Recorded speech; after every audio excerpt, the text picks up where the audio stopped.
Hey, folks, Erick Stakelbeck here. Welcome to the Watchman Newscast live stream. Hope everyone had a great weekend and that your week is off to a great start. I got to tell you, it was a very eventful weekend in the Middle East. It seems like it always is, right? And we're just winding down what was a very long, very hot summer in the world's most chaotic and volatile region. And again, some major events, including in the past 24 hours alone, that we want to break down. How about this? A major series of Israeli airstrikes in Syria targeting Iranian military sites and perhaps an Iranian chemical weapons facility. You heard that right.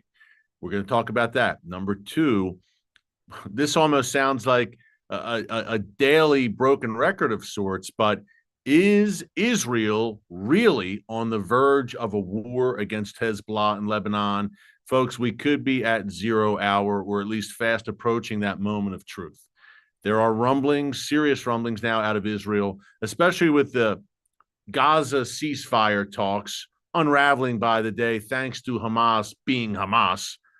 There are more and more rumblings coming out of Israel that a war, and it's already been a war, right? Really, over the past 11 months, since October 8th, 2023, when Hezbollah unilaterally began launching rockets and drones at Israel. So it's been a war. Some have called it a low intensity war. I think it's very intense when you have dozens of Israelis killed, including civilians, little kids, like we saw last month, because of these Hezbollah barrages. But I digress.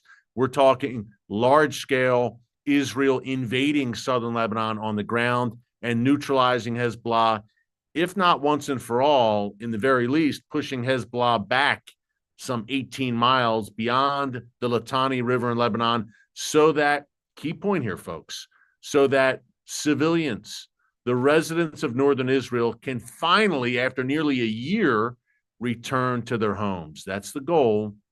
And Benjamin Netanyahu reportedly said over the weekend in a cabinet meeting that this has got to, this is it. This has got to stop. This saga must come to an end. And we got to get the people back home. We'll talk more about that. And what about Recep Tayyip Erdogan? Remember him? The leader of Turkey, Muslim Brotherhood through and through, a radical Islamist, a very dangerous man, and leader of a NATO member country. And you know what we say here on the newscast.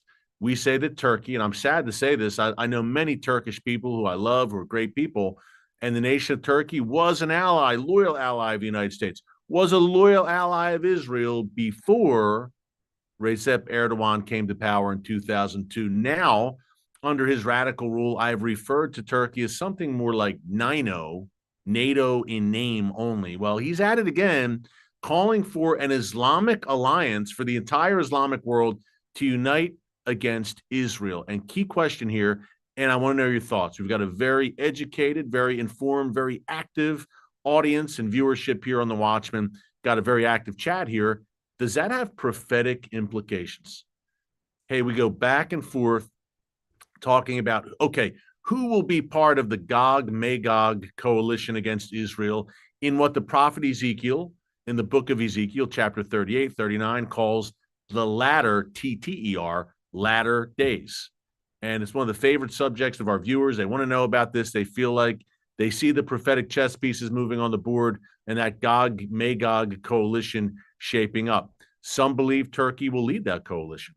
Others believe Russia will, but all seem to agree that Turkey will be part of that coalition, along with Iran, which Ezekiel calls Persia. That's the ancient name for Iran. So what do you think?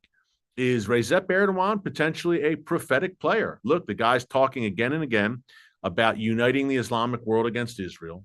He even talked about possibly invading Israel a week or two. I think it was about 2 weeks ago. I mean, is anyone, I know if you watch The Watchmen, you're watching, but is anyone in the world writ large, in a larger sense, I'm talking world leaders, Western leaders, fellow NATO member nations, is anyone watching and listening to Erdogan, like really listening to him? Do they think it's just bluster for domestic consumption that he uses on the Turkish people? Because I haven't heard one single solitary condemnation of this rhetoric invading Israel, forming an Islamic alliance against Israel. And that's the tip of the iceberg. Where are the NATO condemnations? Is he being held accountable? Is there any accountability? No, there's not. So we want to talk about that, but a little prelude here to throw out at you. Does that have prophetic implications? What do you think? Comment here in the chat. Hey, while you're at it, would you believe we're at about 970,000 subscribers here on the channel? Hard to believe for such a time as this. And we would love to reach 1 million by the end of the year. That's the goal our team has set. We work hard every day, and we like to see the fruits of our hard work. And 1 million would be an awesome achievement, we think. So if you could help us get there, hey, some 72% of our regular viewers are not subscribed, which is crazy. If you could just click that subscribe button, and that would help us spread this message far and wide. We don't do this every day for our glory or our edification. We do it for the Lord. This is a current events channel, breaking news, unapologetically from a biblical perspective. That's why we do what we do. So the more people who can subscribe, the more YouTube will send the message out far and wide, and more people will get a message of biblical truth in these upside down times. So subscribe, click the notification bell so you get alerts every time a new video is posted. By the way, one more quick programming note before you go today. And we don't have the trailer to show you today, but perhaps we'll show you it on tomorrow's live stream. I'm in a movie, folks, coming up. It comes out Thursday, Friday, Saturday here in the United States. And it's a good one. And it was a blast being a part of it. Awesome cast, awesome team. God's Not Dead. In God We Trust. It'll be in theaters nationwide here in the United States starting Thursday, September 12th, then Friday the 13th, and Saturday the 14th. So 3 nights. I have a cameo role. I'll tell you more about it a little later in this live stream. It was cool. It was fun. And it's a very family-friendly, awesome, powerful film with a great cast, great team, great director, great writing for such a time as this, especially in this election year. God's Not Dead, in God We Trust. You can pick up tickets right now. But without further ado, let's get into what happened in Syria. Earlier this morning, overnight. Now, here's to lay down the gauntlet for you from the outset. It's believed that some 14 people, at least, now I'm hearing 18, actually, were killed in these Israeli airstrikes in Syria. Are the 18 presumably Iran, Hezbollah, Assad regime? Probably. That's usually the way it goes in these strikes. But let's break it down a little bit more from the Times of Israel. I'm just looking down at my phone here. A series of alleged Israeli strikes hit military sites in central Syria late Sunday night, killing at least, now it's 18 estimated, and wounding at least 43 and sparking major fires, according to Syrian state media. Now, they don't mention in Syrian state media that these were Iranian military sites that Israel, and the intensity we're hearing out of Middle Eastern media sources, folks, the intensity of these airstrikes was pretty serious.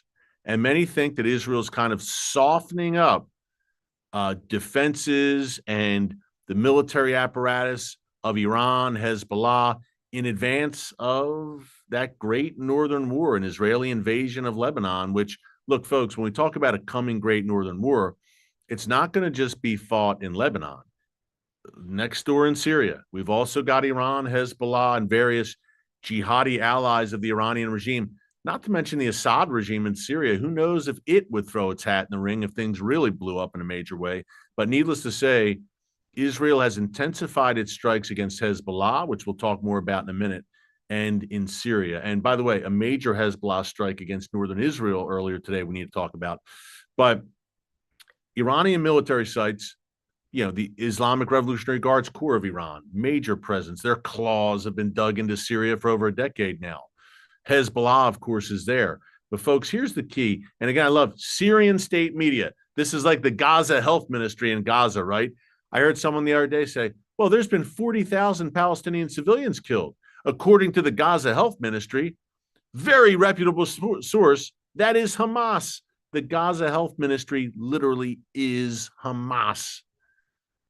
And the Syrian state media that you hear is literally the Assad regime, which has been co-opted by the Iranian regime. So take it with a grain of salt in some ways. They leave out that one of the spots that Israel struck was in Masayef, near Hama. It's more northwestern Syria. It is a base in this Times of Israel lays that pretty well, a base for Iranian forces and pro-Iranian militias that has been repeatedly targeted in recent years in attacks widely attributed to Israel. Now, why would Israel continuously attack this one specific site in Masayef? Well, the site contains the Scientific Studies and Research Center known as SIRS or SSRC, which, according to Israel, key point here, is used by the Iranian regime and Iranian forces to manufacture precision surface-to-surface missiles. Not only that, Western officials have long associated the site with the manufacture of chemical arms. According to the United States, sarin gas has been developed at that center. And there's no immediate comment by Israel, of course, which neither confirms nor denies, excuse me, which is Israel's MO in most cases like this. But we have actually, here on the newscast, reported on this particular site. And Israel keeps going to the well and striking there, it seems, every few months. This site in Masayef, it's a chemical weapons lab, essentially, with some other nasty business going on there. Now, the Iranian regime runs it along with the Assad regime, reportedly. Remember two things there, folks. Number one, the Assad regime has a pretty robust biological weapons stockpile. And we know they've used chemical weapons against their own people. Assad has in the past 13 years now, since the Syrian civil war broke out. We know that. Number two, the Iranian regime obviously working diligently to acquire a nuclear capability. So what makes you think they're not also working on chemical biological weapons as well? Common sense. We also know when they're talking about precision, key word there, precision surface-to-surface missiles, PGMs, precision guided munitions. That has been, for Israel, the main reason that Israel has carried out hundreds, if not more, airstrikes over the past 13 years in Syria, chiefly against Iran and Hezbollah. Why? Because Iran is, number one, trying to develop these precision-guided munitions on Syrian soil. Number two, in flights, sometimes in civilian airliners, very, very slick of them, going into Damascus International Airport or Aleppo International Airport, the Iranian regime is attempting to smuggle precision-guided munition parts. They will then ship them over land into Lebanon from Syria, where Hezbollah can then assemble them in Lebanon, and voila, you have a precision-guided missile. And that's a game changer, folks. It's a red line for Israel. When we talk about a potential is a broader war in the region, Iran's nuclear program, 1A, of course, in terms of reasons. But I have to say, the possibility of Hezbollah getting its hands on a significant number of these PGMs is a game changer and a red line for Israel. And you might say, why? Well, precision-guided munitions do exactly what their name says. They're designed to hit a target with greater accuracy and greater precision. You think of Tel Aviv. You think of major population centers. You think of Jerusalem. You think of the Knesset. You think of the prime minister's residence, Mossad headquarters, the Kiryat in Tel Aviv, the military headquarters. You think of Israel's Dimona nuclear reactor in the Negev desert. You think of Ben Gurion Airport.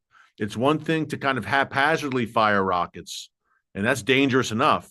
It's another thing to have them precision guided, where you know they will hit the target with accuracy. Again, Israel cannot countenance this, and that's why Israel has targeted those precision-guided munition shipments and centers in Syria over the past decade plus. And of course, another goal of Israel striking in Syria is to push Iran and Hezbollah back from that Israel-Syria border. Essentially, folks, the Iranian regime would like to create and duplicate the untenable, unsustainable situation that it's created in Lebanon for the past few decades. They want to create southern Lebanon part 2 on the Syrian side of the Israel-Syria border, breathing down Israel's necks and use it as a launching pad. Israel said, look, it's bad enough we've got Hezbollah in southern Lebanon on our doorstep. We won't allow you to establish this and duplicate it in Syria as well. So those are some of the reasons Israel has struck so hard in Syria. And the intensity since October 7th According to Syrian sources and Iranian-linked sources on the ground, the intensity of the Israeli strikes since October 7th has increased. The magnitude and, again, the intensity, the lethality of it. Like, they're really feeling it. The Iranian-backed forces, various Iranian-associated militias in Syria. But is Israel doing this to, again, kind of soften things up a bit before it goes in full throttle? Good question. We saw, obviously, 2 weeks ago, a massive Israeli preemptive strike, which took out thousands of rocket launcher barrels in Lebanon, belonging, obviously, to Hezbollah. And reportedly, that was a very significant strike.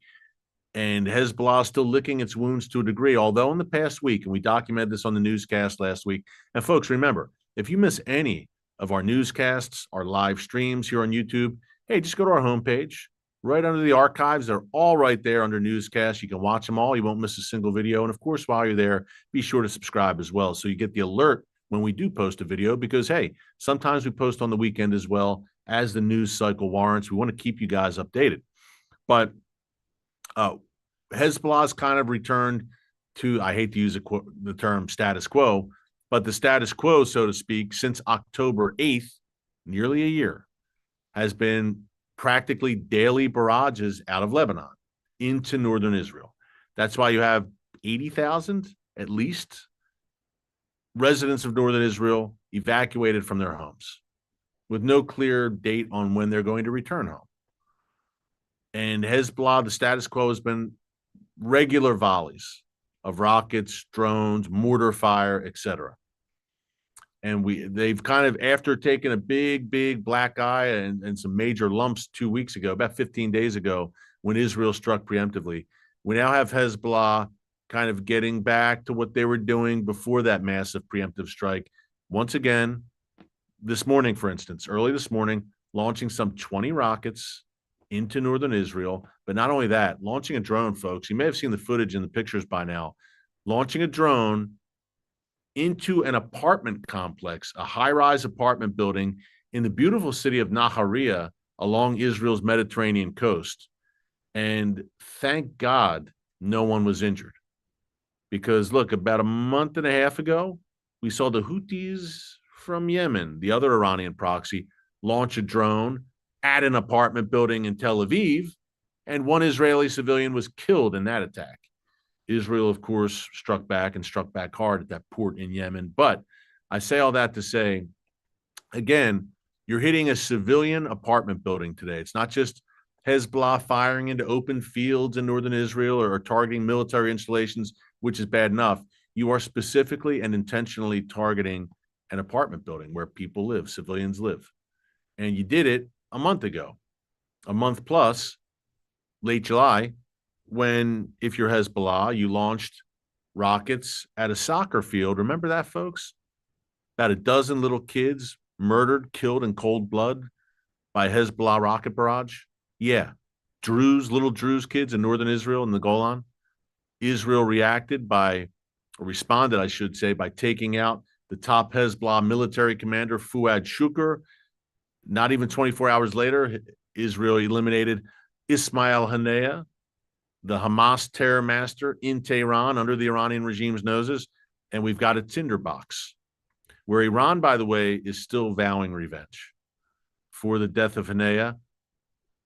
Could it come sometime down the road? Could it come sometime soon? We don't know. But we do know this, that their MO, the Iranian regime over the years, has been striking Israeli sites overseas, community centers, embassies, etc. Is that the way they'll go this time? We don't know.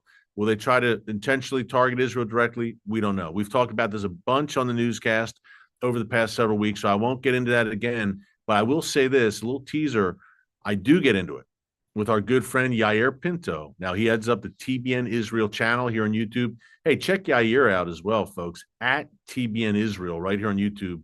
Awesome channel. Yair is my good buddy, based in Jerusalem, doing awesome on-the-ground reporting every day.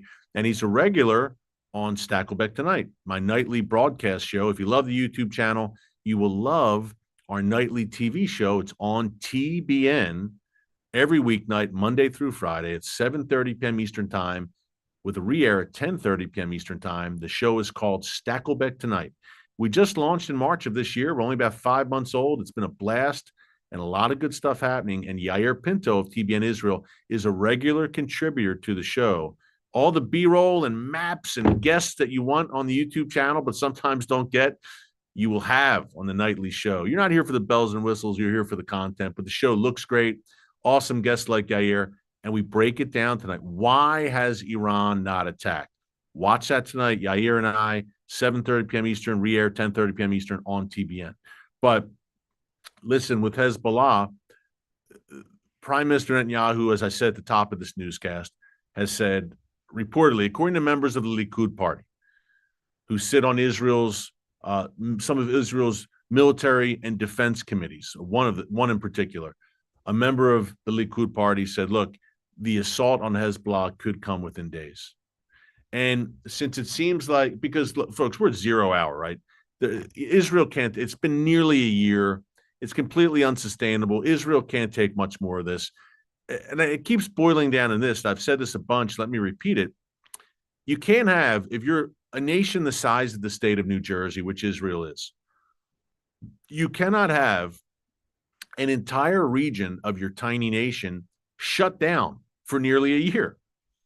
Economically, you just can't afford it. Where northern Israel is basically not contributing in a major way to Israel's economy. Not only that, southern Israel, look, the areas around the Gaza Strip where October 7th was perpetrated, the massacre, evacuated for nearly a year. And some people are trickling back now, but you just can't have it. And for the psyche of the people, tens of thousands of people, you can't have it. You must reestablish deterrence and complete. It's obviously still sovereign Israeli territory, northern Israel, but it's a ghost town.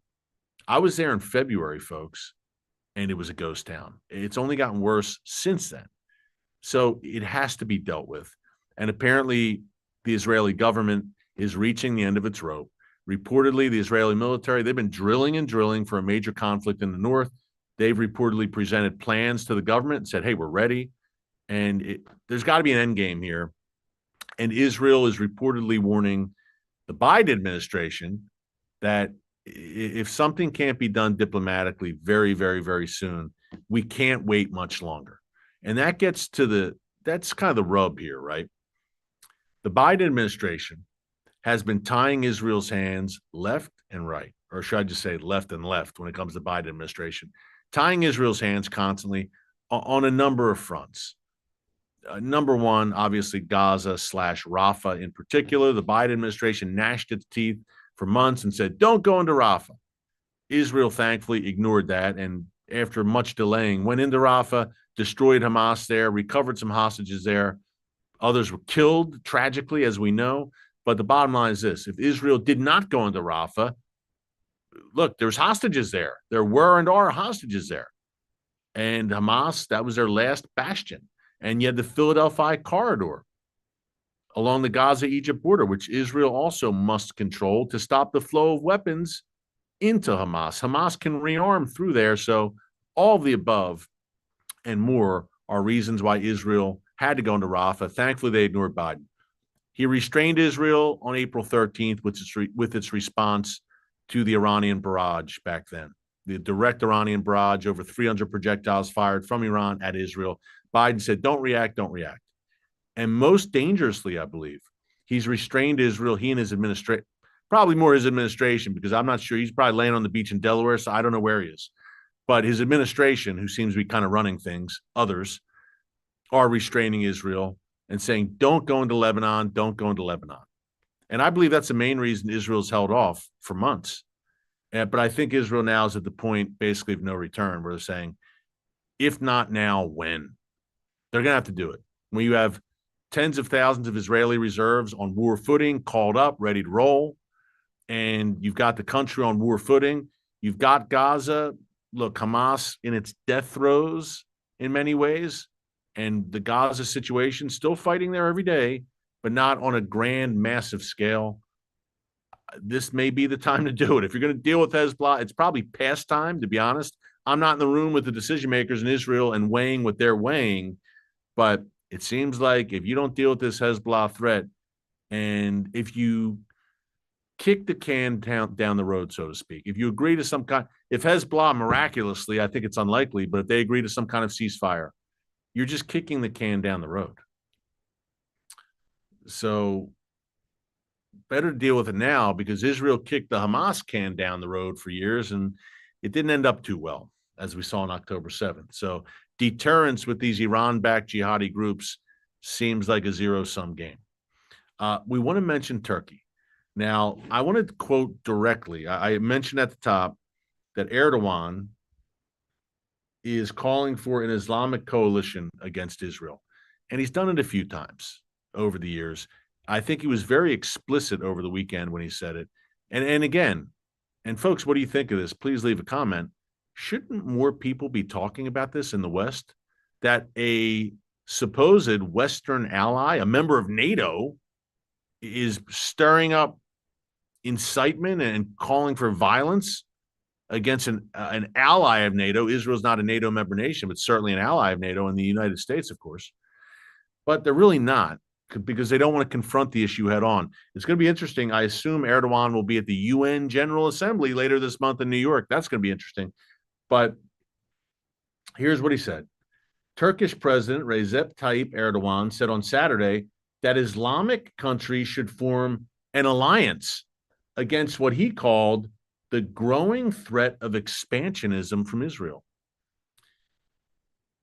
And he said, and I quote, again, I preface this by saying this is a NATO nation leader, the leader of a NATO nation. Quote, the only step that will stop Israeli arrogance, Israeli banditry, and Israeli state terrorism is the alliance of Islamic countries. He went on to say, Israel will not stop in Gaza. If Israel continues in this manner, it will set its sights elsewhere after occupying Ramallah. The turn will come for other countries in the region. It will come for Lebanon and Syria. They will set their eyes on our homeland between the Tigris and Euphrates rivers. So he's saying that Israel is going to come for Turkey and invade Turkey. And he said this over the summer too, folks, that Israel may try to invade Turkey. He's delusional, but he's in charge there with an iron fist, no less. And Erdogan said Israel openly states this with every map they pose in front of. They are already declaring that they will not be content with occupying Gaza alone. That is why we say Hamas resists on behalf of Muslims. That is why we say Hamas is not only defending Gaza, it is defending Islamic lands like Turkey. Wow. And he said he's trying to improve ties with Egypt and Syria, who, remember, Erdogan's been at loggerheads with Syria and Egypt over the years, because Egypt and Syria, the leadership, have not been friendly to Erdogan's buddies, the Muslim Brotherhood. But now he's trying to improve relations, he says, to form a line of solidarity against the growing threat of what he calls Israeli expansionism. It's insane, but it's very real, and he's shaping policy around this. Now, Israel's foreign minister, Israel Katz, who always has a lot to say on X, said that Erdogan continues to throw the Turkish people into the fire of hatred and violence for the sake of his Hamas friends. He called everything that Erdogan is saying a dangerous lie and incitement, and he's right. And he said that Erdogan and the Muslim Brotherhood Alliance have been working for years alongside Iran to undermine moderate Arab regimes in the Middle East, all true. And lastly, Erdogan should be silent and ashamed. He should, but he's pretty shameless. And he's unhinged. And you're seeing what could be a prophetic alliance shape up, right? And I said at the top, no matter where you fall in terms of, okay, how you see Bible prophecy. And by the way, it's not a salvation issue. We can disagree on prophetic things, and it's not a salvation issue. We're still all saved. We're still all followers of Jesus. We've got salvation through the Lord Jesus. We can disagree on things and do it in a civil way and still be brothers and sisters in Christ. I say that because sometimes people get really fired up in the comments section, and okay, it's not a salvation issue to say this or wherever you fall, but it seems one common thread is that, okay, Turkey will be a part of that alliance. I haven't heard anyone. I've heard many differing views on the war of Gog and Magog, the Ezekiel coalition that comes against Israel in the latter days. I've never heard disagreement on Turkey's involvement. I've heard disagreement over whether Turkey may lead it or just be a part of it, but not on Turkey's involvement. So it seems to me, as we have Erdogan, look, and he wants to lead that alliance of Islamic nations, folks. He wants to revive the glory days, in his view, of the Turkish-led Ottoman Empire, where Turkey was at the head of a global Islamic caliphate, at least regional. I mean, North Africa, Middle East, and parts of Europe they gobbled up. So that was the last caliphate. The last caliphate, which disbanded in 1924, remember, was led by the Turkish Ottoman Empire. He wants to revive that. And he's turned increasingly against the West and towards the East. And he's a full-throated, full-fledged backer and ally of Hamas. He makes no bones about it. And again, I'll leave you with this. Where is the condemnation from Western leaders and NATO leaders about this? Hamas is a vicious, demonic terror organization. And the West has, look, Western nations, NATO member nations have designated Hamas as a terror organization. Erdogan is in their camp. And he's called for the invasion of Israel and a coalition against Israel, accusing Israel of wanting to gobble, anti-Semitic conspiracy theories of wanting to gobble up the entire region. It goes on. Where are the condemnations from Western leaders? Where's the backbone from NATO in confronting this unhinged Turkish leader? I'd love to know because I haven't seen it yet. Yeah, I'll leave you with that thought today. Oh, but one more thing. The movie. God's Not Dead and God We Trust. It's a series. I think this is the 5th film in the God's Not Dead series. Had a blast, folks, and hopefully we'll have the trailer for you this week. But Thursday, September 12th, Friday, September 13th, and Saturday, September 14th for 3 nights. Theaters nationwide here in the United States. Check your local listings. Great cast: Scott Baio, Dean Cain, Isaiah Washington, David A.R. White, Charlene Tilton. Ray Wise plays the main villain in it. And I'm actually a bad guy in this movie, folks.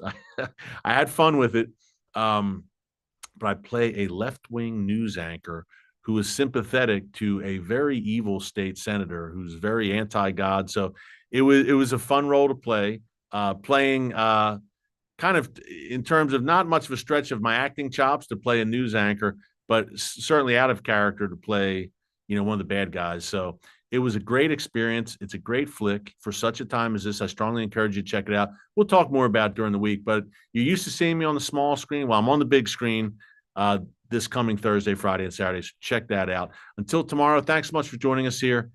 God bless you.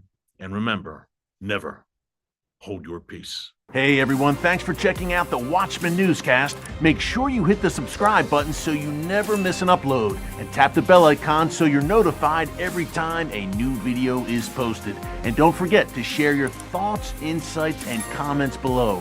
Thanks for watching. We'll see you back here tomorrow.